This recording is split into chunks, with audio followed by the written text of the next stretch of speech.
好耶，又来给各位做大冒险的视频啦！今天的视频主角是除了仆人以外第二个拥有生命之气机制的角色克洛琳德。视频开始之前还是老规矩，我先把这个角色的技能机制全方位的给大家展示一下，好让新手玩家最快最详细的了解这个角色。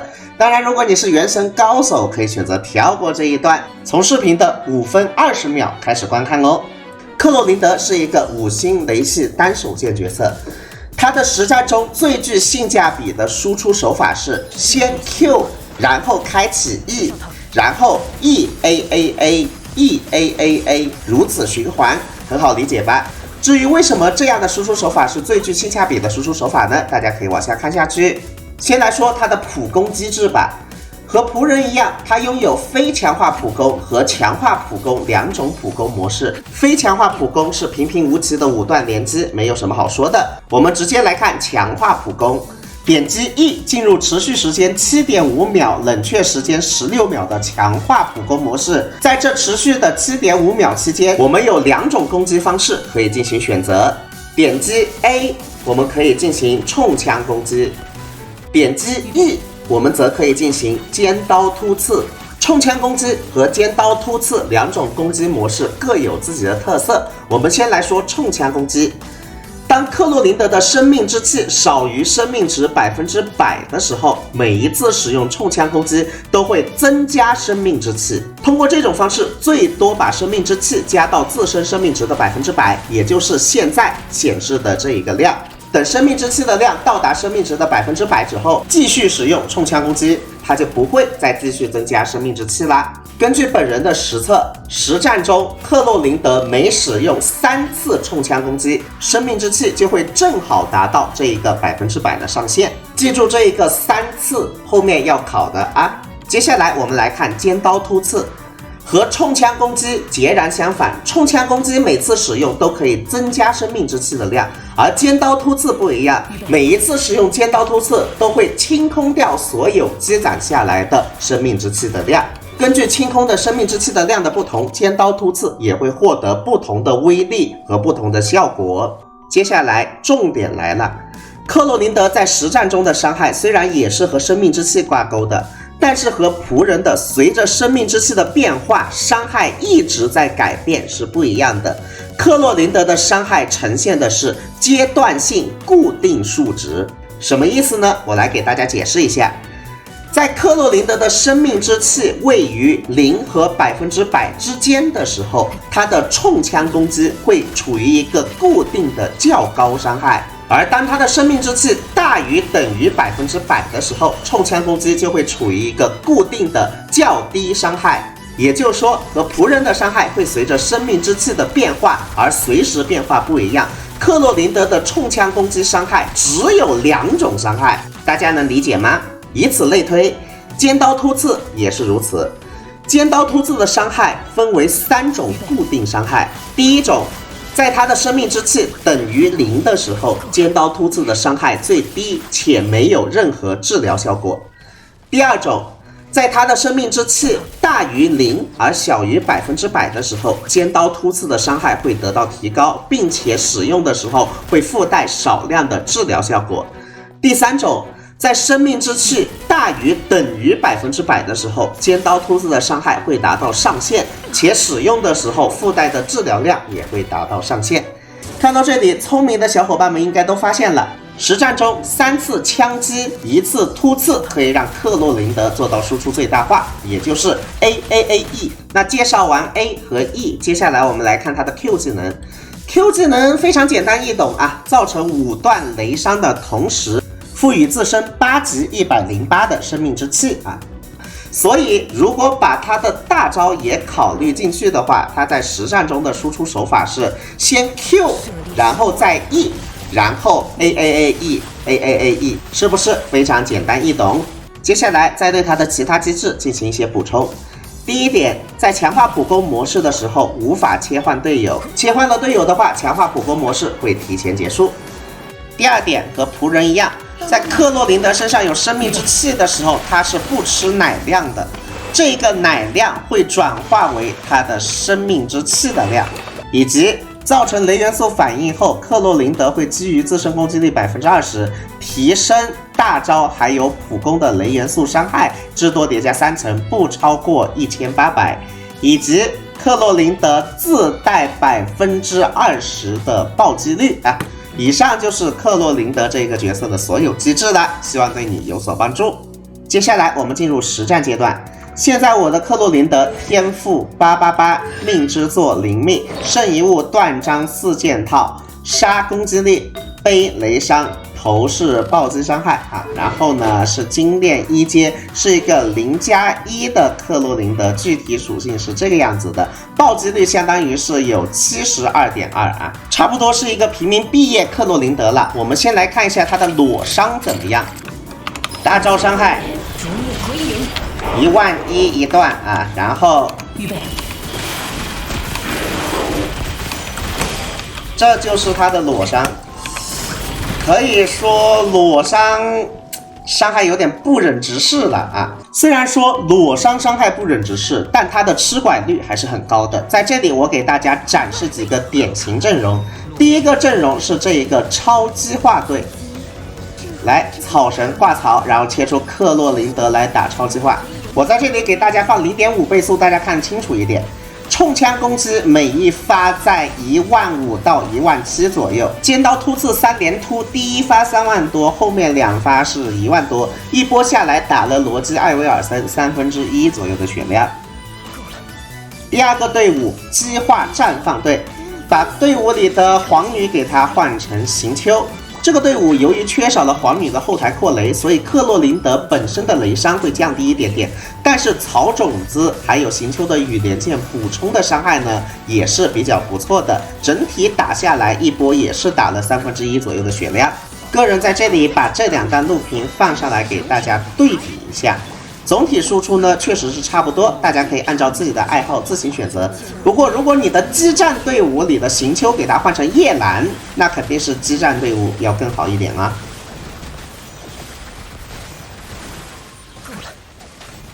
说完了传统超激化还有激战队伍，接下来我给大家推荐一个福福配克洛琳德的队伍。但是福福队有一个比较尴尬的点啊，那就是他一定要带奶妈，而且这个奶妈基本上就是要得是白竹，如果不是白竹的话，队伍非常容易暴毙啊。所以对于没有白竹的小伙伴来说，可能会有点尴尬。如果你正好又有福福又有白竹，那这个队伍可以说是克洛琳德输出最大化的一个队伍了。来，我给大家展示一下。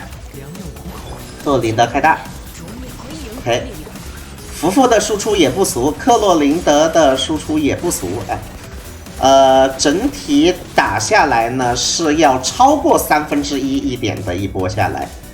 视频展示到这里，我先给大家中途下一个结论。我强烈建议克洛琳德打草系反应，失去了草系反应的克洛琳德强度会下降一大截。我在这里给大家展示一下他不打草系反应的情况。先给大家展示一个夏沃蕾班尼特超载队，这个队伍有2个让人难崩的点。第一个难崩的点是在夏沃蕾和班尼特双重拐的情况下，克洛琳德打出来的整体伤害居然和草神拐的整体伤害是差不多的啊。第二个槽点就是克洛琳德实战中会到处乱窜，导致他经常会钻出班尼特的那一个点赞圈啊，所以玩起来有点蛋疼。我们再来看一个队伍，克洛琳德主要伤害来源不是普攻吗？所以我们用云锦这个普攻拐来辅助他会怎么样呢？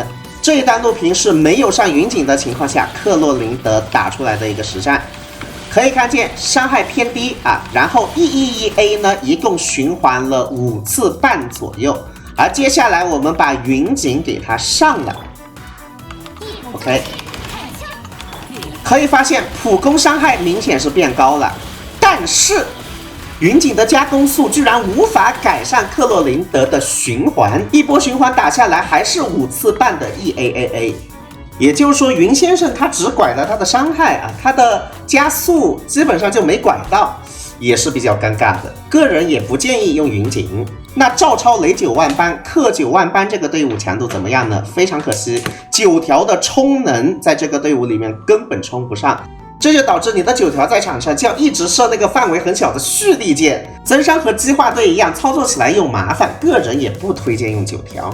在测试了好几个小时，尝试了很多阵容之后，兜兜转转下来，我发现他还是要加入雷草队才能打出不俗的输出，所以他的队友草神，我觉得可以给他固定下来了啊。除了草神以外，第3个位置，如果你追求输出的话，可以用万叶；追求更好的生存的话，可以用钟离。第4个位置，如果你只想打超级化，那可以上皇女或者八重以及北斗。上的北斗的话，钟离的位置就可以换万叶了啊。如果你想打激战队，可以上行秋或者叶兰。最后，如果你想上福福，把他的输出最大化的话，福福队伍里我强烈要求上一个白竹啊。如果不上白竹，而上的是什么琴啊、什么瑶瑶的话，至少个人是比较容易暴毙啊。当然也有可能是我太菜了，你也可以尝试上另外的奶妈试一试。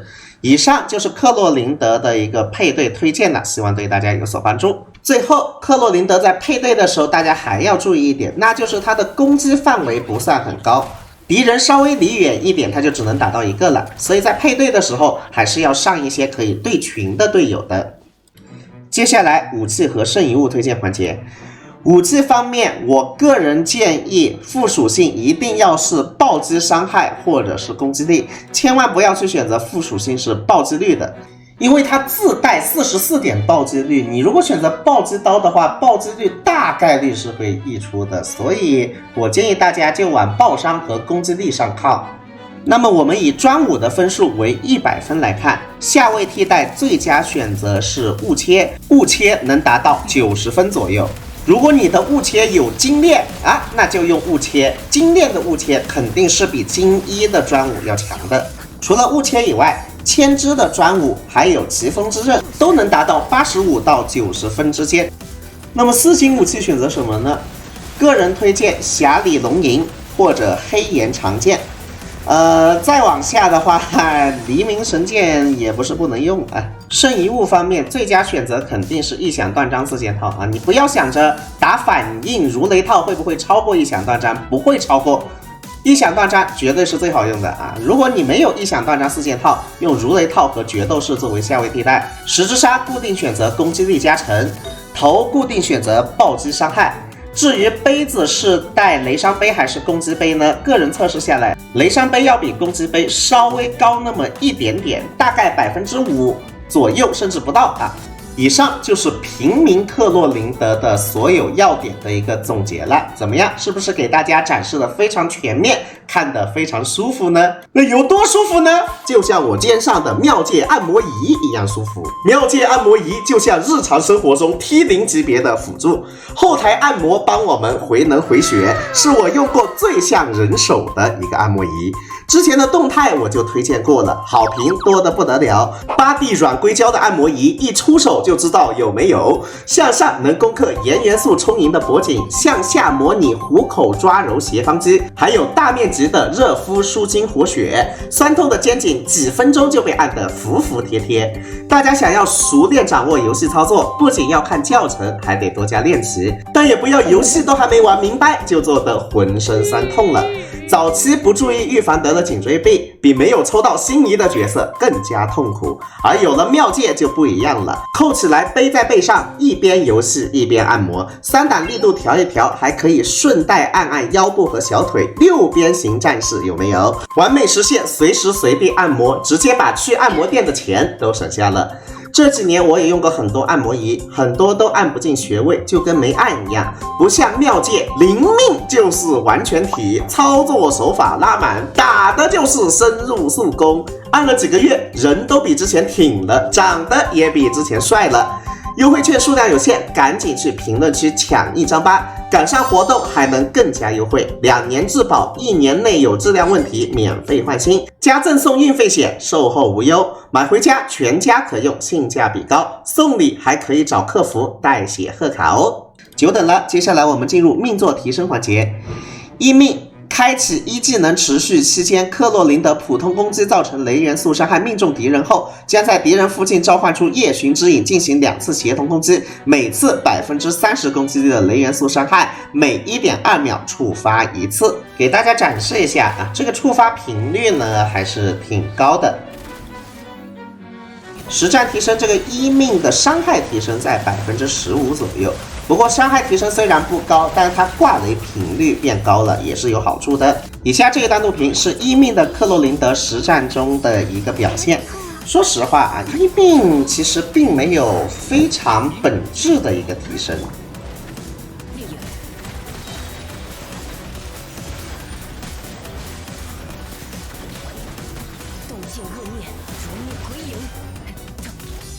接下来二命的提升就比较高了。原本克洛琳德的天赋破夜的明焰呢，它每一层是增加攻击力的20%，然后叠加3层，最多不超过1800。但是点了二命之后，20%变成30%，上限从1800变成2700，并且抗打断能力提升。点了二命，我们再来看一看。大家看这两段对比录屏，左边是一命，右边是二命。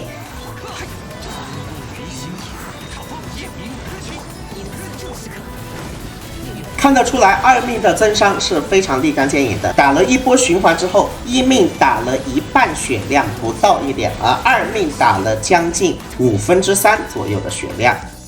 不过，二命的抗打断能力提升是无法让他获得霸体的。他确实可以提升啊，但是呢，那种大击飞的攻击还是会给他击飞的。三命 E 技能提升3级，没啥好说的。四命大招对敌人造成的伤害将根据生命之气百分比提升这一次的伤害，最多提升200%。这是没有点四命的情况，大招一段伤害16236。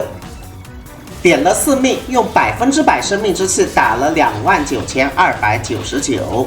点了四命，用200%的生命之气，每一段可以打出44144的伤害。所以四命之后的克洛琳德给他上一个奶妈，性价比就非常的不错了。